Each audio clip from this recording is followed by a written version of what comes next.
Assalamualaikum warahmatullahi ta'ala wabarakatuh. Dan salam sejahtera untuk korang semua. Apa khabar korang semua guys? Awi mendoakan senantiasa dalam keadaan sihat dan tak kurang satu apapun. So guys, kali ini macam yang Awi janjikan sebelum ini, Awi akan membawakan part 2 daripada cerita yang telah dikongsikan oleh subscriber Awi yang bernama Abang Zul. Jadi macam cerita yang sebelum ni, Abang Zul ini telah menceritakan di mana pengalaman dia dikejar dengan hantu bungkus guys, setelah dia balik melawat daripada rumah kematian bersama atuk dia. Jadi guys, ini adalah part 2 dia. Kalau korang nak tahu sambungan dia yang sangat menggerunkan dan menaikkan bulu roma kita ni guys, jom layan cerita Awi. Tapi sebelum tu, bagi korang yang belum tengok lagi yang video Awi yang sebelum ni, iaitu kisah dikejar hantu bungkus tadi ni guys, yang part 1 nya, Awi akan letakkan linknya di kolom description. Okay guys, tanpa buang masa lagi, jom kita ke ceritanya. Santuy. Jadi guys, Abang Zul dan atuknya ni bila sesampainya di rumah, atuknya pun bantulah Abang Zul ni turun dari basikal. Sebab Abang Zul ni masih dalam keadaan kaku dan menggigil satu badan guys. Dia macam tak boleh nak bergerak dari basikal tu. Dan Abang Zul ni lagi sambung bercerita dengan Awi. Dia kata, lepas tu kan Wi, aku seturunnya dari basikal aku baru perasan Wi, abang baru perasan di mana seluar abang basah. Rupanya korang nak tahu, Abang Zul sempat terkucil di dalam seluar disebabkan ketakutan sangat tadi dengan apa yang telah diorang alami dalam perjalanan balik tadi ni guys. Dan selepas itu atuk pun suruhlah aku ke bilik air untuk aku membersihkan diri sebelum naik ke rumah. Jadi untuk pengetahuan guys semua juga, bilik air kat kampung Abang Zul ini adalah di luar rumah guys. Kalau keluar dari pintu depan atau pintu dapur, cuma ada dalam 10 langkah lah, tak jauh sangat lah jarak dari rumah dia. So Abang Zul pun cakap Abang Zul takut pada masa itu. Jadi atuk pun janji dia akan tunggu di depan pintu sementara Abang Zul nak membersih-bersihkan diri lah guys. Lepas tu aku pun masuklah ke bilik air time tu dan cepat-cepat membersihkan diri. Atuk pun sambunglah berkata dengan Abang Zul ni sementara Abang Zul masih lagi kat dalam tandas, kat dalam bilik air tadi tu guys. Atuk berkatalah, pakai kain yang ada dekat sidayan tu ya. Terdengarlah suara atuk dari luar tandas. Bila abang pandang ni dekat sekeliling, memanglah abang nampak kain yang dimaksudkan atuk tu tadi. So bila siap-siap aja semuanya, abang pun keluarlah dari bilik air. Jadi bila dia dah keluar dari bilik air guys, atuk masih lagi berdiri depan pintu untuk menemankan Abang Zul ni tadilah. Jadi kami pun sampai kat kaki tangga untuk naik ke rumah. Atuk pun berhenti sekejap. Dan tiba-tiba guys, atuk ternampak membaca beberapa patah doa lah. Tapi Abang Zul tak tahulah doa apa yang dibaca atuk sebab tak begitu jelas. Jadi abang pun aminkan je lah Wi, dia kata. Sesampainya di dalam rumah, Abang Zul pun duduklah dekat sebelah atuk dia sambil tergagap-gagap. Mungkin sebab dia rasa sejuk disebabkan mandi tadi pun ia. Lepas tu sebab ketakutan yang belum hilang lagi pun ia. Lepas tu Abang Zul pun bertanyalah dengan atuknya. Bila dia bertanya, atuk nak tanya, yang tadi tu apa ya tuk? Tapi jawapan yang dia dapati dari atuknya cuma pendek je. Ada orang yang amalkan benda-benda tak baik, kata atuk. Dahlah, kau pergi tidur sana kat bilik dan baca doa yang atuk ajarkan sebelum tidur ya, kata atuk. Pesan atuk Abang Zul ni. Oh, Abang Zul ni dengan perasaan kecewa sebab dia tak dapat penjelasan yang dari atuknya. Abang Zul ni pun reda je lah dengan apa yang dia dapat jawapan dari atuknya. Sebab dia memang tak berani nak tanya lebih-lebih. Disebabkan atuknya ni memang orangnya garang sikit guys, tapi dia seorang yang penyayang. Lebih-lebih lagi dekat Abang Zul ini, sebab Abang Zul ini adalah cucu sulung dari atuk ni. Jadi Abang Zul pun masuklah ke bilik. Jadi bilik itu pun bersebelahan dengan ruang solat atuknya tadi tu. Kalau Abang Zul panggil atuk dengan perlahan pun atuk memang boleh dengar lah, sebab terlalu dekat antara bilik dengan ruang solat atuk tempat atuk duduk tadi tu. So gimana gambaran bilik itu? Bilik itu ada satu tingkap yang berdaun kanan dan kiri. Maklumlah kan zaman-zaman dulu kan tingkap dia biasanya ada 2 daun tingkap kan. Yang jenis tingkap rumah Melayu lama. Jadi dinding papannya pun ada yang tak begitu rapat. Dan ada tempat-tempat yang kita boleh mengintai keluar lah. Maknanya dia ada ruang sikit antara papan ke papan. Atau orang luar pun boleh mengintai ke dalam. Dan kemudian Abang Zul ni pun rapatkanlah daun tingkap dia. Tapi tak tutup betul-betul lah. Cuma rapatkan je. Abang Zul ni nak bagilah angin masuk ke rumah sikit. Jadi sejuk sikit lah malam tu. Dan menurut Abang Zul, di rumah atuknya tu memang tak berkatil. So Abang Zul ni akan tidur di tilam kekabu yang dibentang di atas lantai je, dengan dibendung oleh kelambu yang diikat pada 4 penjuru. Korang mesti dapat bayangkan kan, zaman-zaman dulu, zaman Awi dulu pernah ada juga kot masa Awi kecil-kecil. So bagaimana dengan korang guys? Boleh berkongsi dengan Awi di ruang komen. Jadi guys, lepas itu Abang Zul ni pun masuklah ke ruang kelambu. Abang Zul ni pun membaringkan dirinya. Terasa macam nak demam pula dia malam tu. Disebabkan badan dah tak sedap ni, doa entah ke mana, ayat ke mana, Abang Zul ni pun tak sedap dan dia terus saja terlelap. Jadi guys, tiba-tiba Abang Zul ni terjaga tau guys. Dengan keadaan keliling di rumah atuknya tu yang sangat gelap gelita. Cuma lampu serambi di luar pintu dapur je yang terpasang masa tu. Jadi bahagian dalam rumah hanya dapur je yang tak ditutup lampunya. Lain semua memang gelap lah tempat tu. So Abang Zul ni pun duduklah, masih berada di dalam perambu, dalam posisi mendudukkan diri dia lah sambil menggosok-gosok mata. Cahaya dekat luar pintu bilik samar-samar terangnya. Dalam 4 ke 5 langkah je pintu tu. Dari dalam kelambu tu kita tak akan nampak apa-apa dengan jelas lah. Kalau nampak pun dia akan nampak bentuk tubuh orang tu je. Tapi kalau nak nampak wajah tu memang tak nampak lah sebab terlapis oleh kelambu. Jadi guys, boleh imaginekan kan guys? Jadi guys, kita sambung lagi. Dalam sekilas itu, tiba-tiba Abang Zul ni akui terlihat seseorang yang gaya gerak-geriknya sebiji macam atuk dia kata. Orang yang dia nampak yang macam atuk dia tu tadi melintas depan pintu bilik Abang Zul ni dari arah ruang tamu menghala ke dapur. Lepas tu Abang Zul ni terdetik lah dekat hati dia, macam atuk ni nak ke mana? Cetus hati Abang Zul ni lah. Jadi Abang Zul pun pelan-pelan keluar dari kelambu dia dan melangkah terus ke pintu bilik. Dan tiba-tiba dia berhenti kat situ sambil memandang kanan dan kiri di ruang tamu yang masih gelap guys. Jadi bila bahagian dapur yang agak terang tadi tu, bunyi Abang Zul ni pun dengarlah bunyi pinggan mangkuk. Seolah-olah macam ada orang yang dekat dapur tu. Jadi memang tak heran kata Abang Zul ni, nenek Abang Zul ni memang selalu berjaga di tengah malam. Dia ada je yang dia nak buat. Tidur pun kejap-kejap je kat kerusi malas dia. Setelah mendengar itu, Abang Zul ni pun pergilah ke ruang tamu depan dengan niat nak menjenguk jam dinding. Jadi puas dia menyepetkan matanya, barulah dia nampak pukul berapa. Di mana malam itu rupanya dah dekat pukul 2 pagi guys.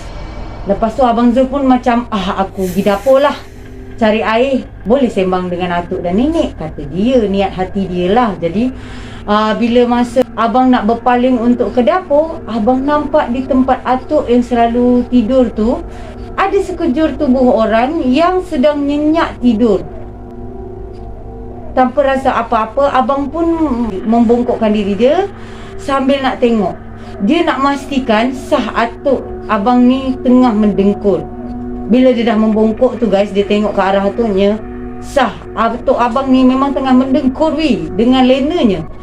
Tapi yang menjadi fikiran Abang Zul ni, siapakah yang Abang Zul nampak melintas ke dapur tadi tu? So dia pun fikirlah, mungkin pakcik abang kot. Sebab pakcik Abang Zul ini pun selalu je datang kat rumah atuk dia ni. Kadang-kadang tidur sekali kat situ. Sebab rumah pakciknya ni pun memang bersebelahan dengan kebun getah di tepi rumah atuk tu. Tak jauh lah kiranya guys. Jadi Abang Zul ni pun fikir lagi, baik abang langsung je tengok sendiri siapa, kata Abang Zul ni. Nenek pun ada tu. Apa nak ditakutkan, fikir hati Abang Zul ni. Sebab nenek masih lagi membuat kerja-kerja dia dekat dapur tu. Jadi pelan-pelan guys, Abang Zul ni pun melangkah ke dapur. Sebab dia tak nak buat bising, di mana lantai di rumah itu akan berkeriuk-keriuk kalau dipijak. Lantai papan lah kan guys. Jadi guys, sampainya di ruang dapur, Abang Zul ni terlihat nenek Abang Zul ni tengah mengemas apa, entah Abang Zul pun tak pasti. Dia pun toleh ke Abang Zul sambil tanya, kenapa tak tidur lagi? Kata nenek Abang Zul ni. Abang Zul ni pun berkatalah, dah tidur tapi terbangun tadi Nek. Jadi Abang Zul pun tengoklah sekeliling dapur, tapi tak nampak pun ada orang lain dekat situ. Jadi Abang Zul ni pun tanyalah lagi pada neneknya, tadi Cik Din datang ke? Tanya dia. So Cik Din tu panggilan untuk Pakcik Abang Zul ya guys.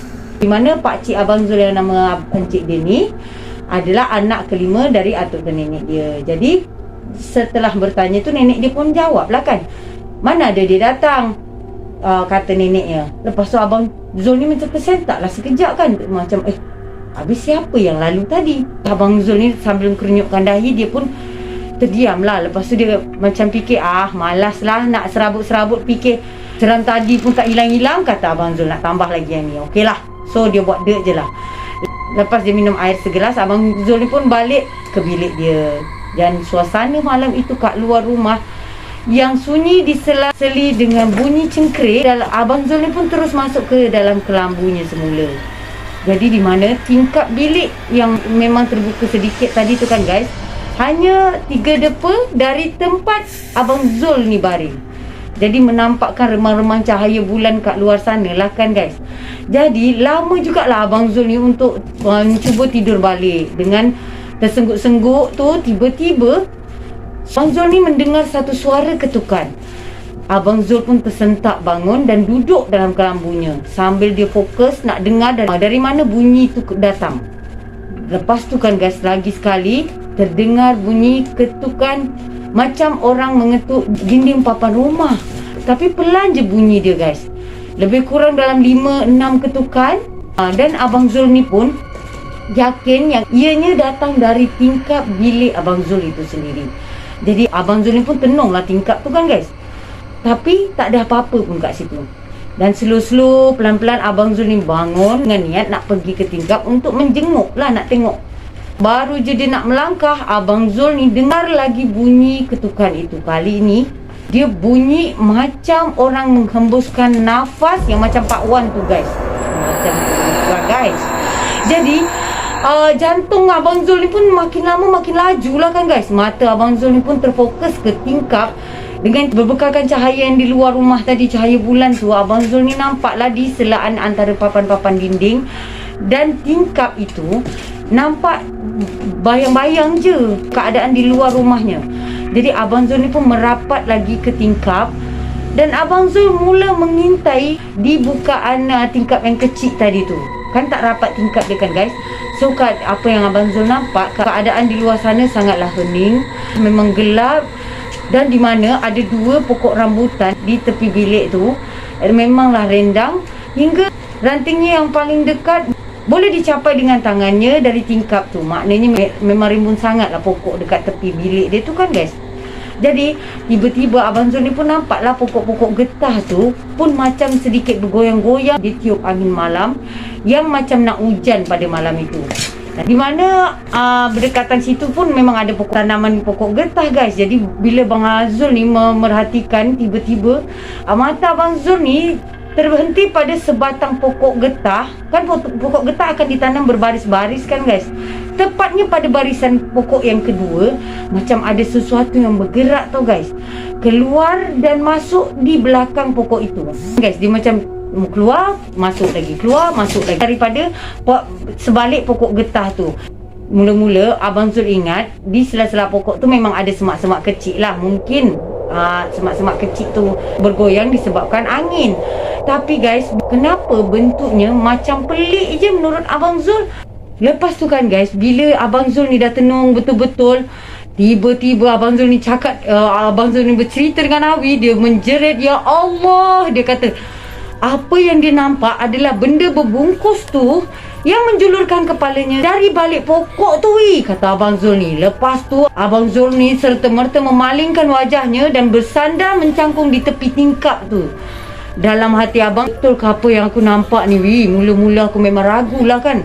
Lepas tu jantung aku ni makin laju, nafas makin tersekat-sekat dan berpeluh-peluh muka abang waktu tu Abang Zul ni sambung cerita. Pelan-pelan abang pun hulurkan tangan. Lepas tu abang tarik daun tingkap tu Dan kedua-duanya berjaya abang tutup. Lepas tu abang pun tarik nafas lega lah. Lepas tu kan abang pun tunduk merenung ke lantai rumah, di mana lantai rumah itu hanya sebahagian yang beralaskan tikar. Tiba-tiba abang Zul ni kata yang kat kaki abang Zul tu tak beralas tau. Jadi papan je. Jadi abang Zul ni pun time dia merenung lantai tu, disebabkan dia terkejut tadi tu, sambil memegangkan kepala dengan kedua-dua tangan abang. Lepas tu dalam ketakutan, nak masa tu abang berkecamuk lah dalam hati abang. Apa benda lah semua ni, kenapa dia kacau abang, PC hati abang Zul ni lah kan. Jadi belum pun sempat abang Zul ni dapat jawapannya, abang Zul sekali lagi terdengar orang menghembuskan nafas dari mulut tu. Kali ni Bang Zul dengar dekat betul bunyinya Lepas tu macam kat kaki abang je. Maknanya suara tu datang daripada celah-celah lantai rumah atuk abang Zul ni. Dan bila abang tengok, abang jenguk je lebih kurang 2 jengkal dari kaki abang, ada sebiji mata merah tengah mengintai dari celah lantai papan itu sambil mengeluarkan bunyi nafas yang tadi aku dengar. Dia kata. Abang pun menjerit, "Ya Allah, atuk!" Apa lagi kan, panggil lah hero dia.